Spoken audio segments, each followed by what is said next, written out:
Hello everybody, my name is Beck. Welcome to my channel. Welcome back to my channel. So if you're new to my channel, I go through all the video games that I purchased, played, liked, disliked the previous month, and I talk about it in the present month. So I'll be going through all the games bought, purchased, blah blah blah in the month of August. And I have been filming for the past 3-ish hours, so I'm incoherent, and if the battery dies at any given time in between each videos that I do for multiple channels, I do charge it for a little bit, but I don't know how much of the juice is gonna last, and my brain is fried and I have to film everything today or else this is gonna be super late. If there is anything missing, if the editing is atrocious, I do apologize in advance, but I tried my best. I've been transferring clips back and forth, and if I lose one more footage. So for the month of August, I've been playing my Nintendo Switch the most, and alongside with my Steam Deck. These are my two most used consoles. I know for a fact that so many of my friends, real life, online, have told me not to get these two things, but I have got it. The only thing that I do genuinely regret getting is that PS5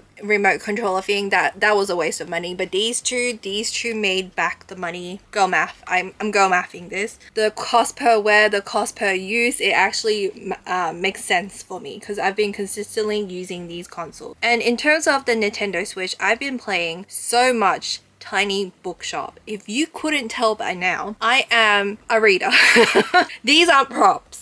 I do in fact read a lot of books. My goal for this year is to read 200 books, and the previous two videos that I've been filming was for my book channels. Nevertheless, I left this till last, so that was a big mistake. Next time I'm gonna film my gaming stuff first and then my book stuff. I thought their book stuff was gonna be quick and easy, straightforward, but it turns out no. I'm a yapper, so I yapped for a very long time. Anybody's interested in that, I will leave a link down below and I'll put something along here. Not only did I play a lot of Tiny Bookshop, I also streamed 2 weekends in a row for Tiny Bookshop, and I also double dipped in this game. I bought it for my Nintendo Switch, and I also bought it for the Steam version. Like I said, I've been filming for the past 3 hours, so I was interrupted again. So a little bit of story time, and I know I shouldn't be showing you guys this. Someone's gonna say that I'm going to get electrocuted soon because of that. Story time.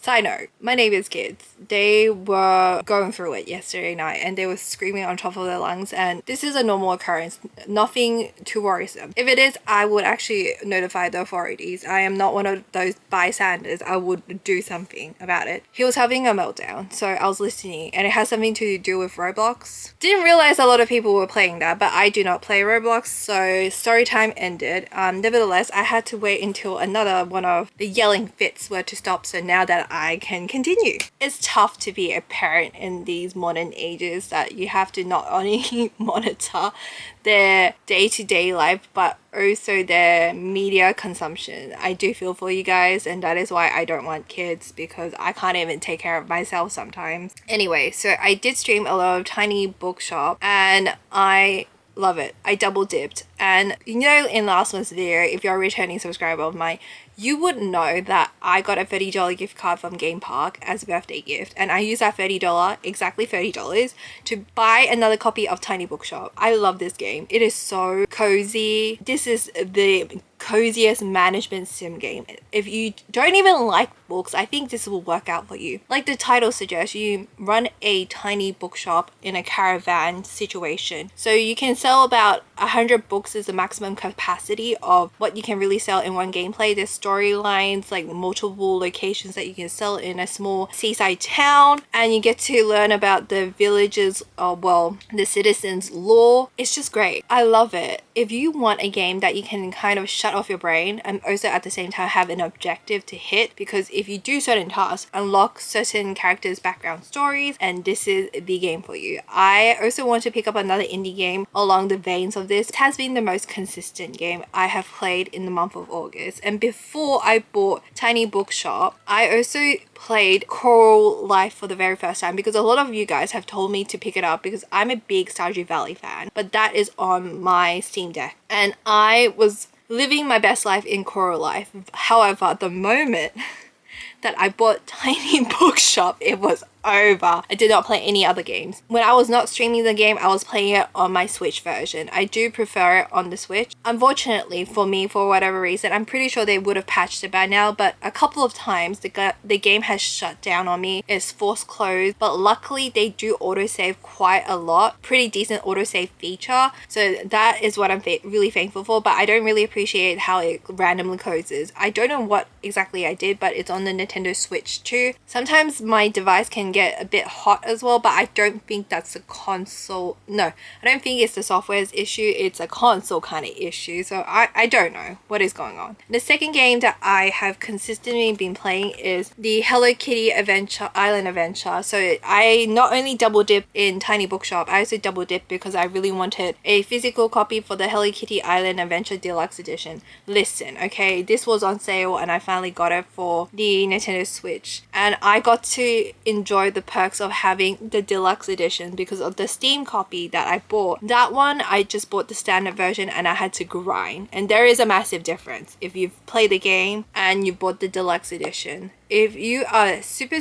casual and you do not want to grind, then you can get the deluxe edition. If you've never played Hello Kitty Island Adventure before and it's your first time picking up for whatever edition it is, you do not need the deluxe edition. Deluxe edition only makes sense if you've played the game before and you're very like further in. And I know there is a DLC coming out for it this soon for 15 American dollars, so I don't know how much they're gonna price it. Knowing them, it's probably between 25 to 35 Australian dollars, I'm guessing. I've been playing it on my Switch version, so there's that. I also hopped on to Stardew Valley a little bit for my Nintendo Switch 2. I have been very coherent so far. That's great. I was also really interrupted a couple of times, so I have finally collected a single thought to continue with this video. And I don't know if there's going to be any footage or gameplay like you guys wanted, but I will try my best to put it in here. If it's not, then I have finally short-circuited when I'm editing. I will try my best. Now onto my Steam Deck version. Before buying Tiny Bookshop, I was playing Coral Island, and according to my phone Steam log, I played it for 7.5 hours. There is a lot to do in Coral Island. I understand why you guys are telling me it's more of a elevated version of Stardew Valley, and I can see why. A lot of you guys have also mentioned, I think my friend Kendra as well has mentioned, that Coral Island does chug on your devices, and for me it does sometimes lag on the Steam Deck. My PC, since it's an upgraded PC and it's pretty relatively new, it runs smoothly. So I think there's just so much going on in Coral Island, and it's just like the frame rates, they do be chugging a little bit, even though it runs for the most part very well on the Steam Deck. But when it comes to like maps with areas with more wildlife and stuff to pick up, and if there's like events and certain buttons and certain gameplays, there is some frame rate issues. Like, so I had issues with accessing certain areas in my first event, and I couldn't click it for a very long time, and I had to click it on a certain angle for it to register that I was trying to action something in the game. And other than that, it has been fine. There's a lot to do. There's a lot of characters to meet.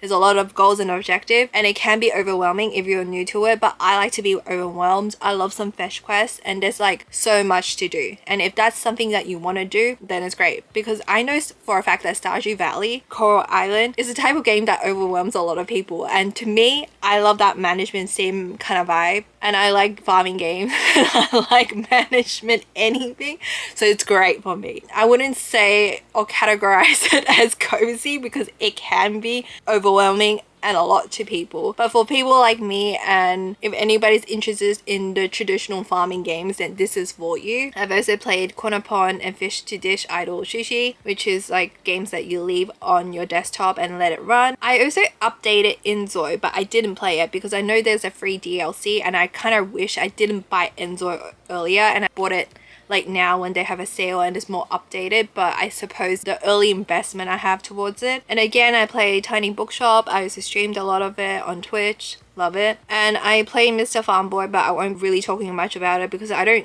really recommend it as an idle game. And I also play Uma Masumi Pretty Derby very casually. So again, I won't be going too much into it because it's not like I'm fully invested in that game. It's the horse racing game, if you're wondering what it is. It's a good game, don't get me wrong, for a gacha. But I only play it once in a while whenever I'm on Steam, but you can add me, but I'm not that active. I try to log in every single time I open my PC, which is not that often, because I'm a portable girly, aka I'm very lazy and I can't be bothered to open my PC. So other than that, I would say that's pretty much it for the month of August. And in terms of my PS5, I did download a couple of 3 games, and I really want to play Monster Hunter with my friends, but nobody was kind of available this weekend, so I just ended up updating my PS5 because I haven't opened it in a while, and updating my Monster Hunter game, and that alone took half of my weekend anyway because I have really bad internet. But nevertheless, everything's updated, so it's ready to go. I know there's an event going on and people have been talking about it, but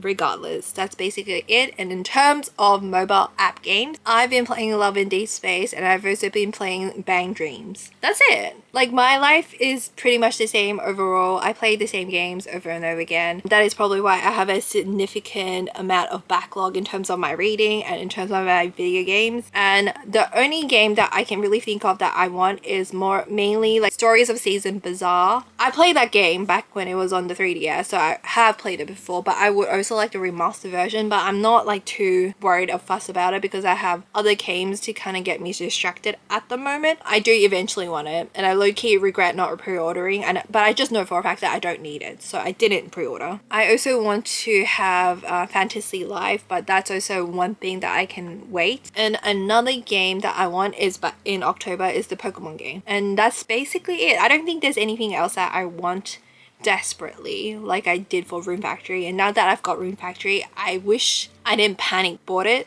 It's a great game, but I don't think I need it day one, and I didn't buy it day one.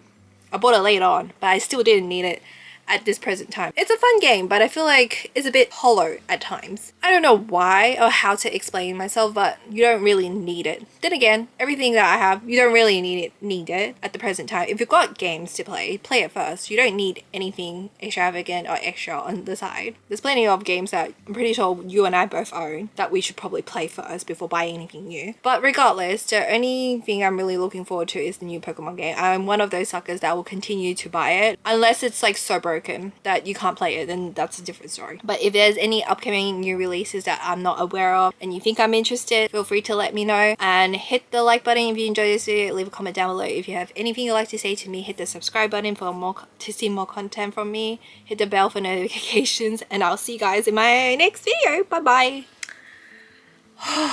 I'm losing the plot.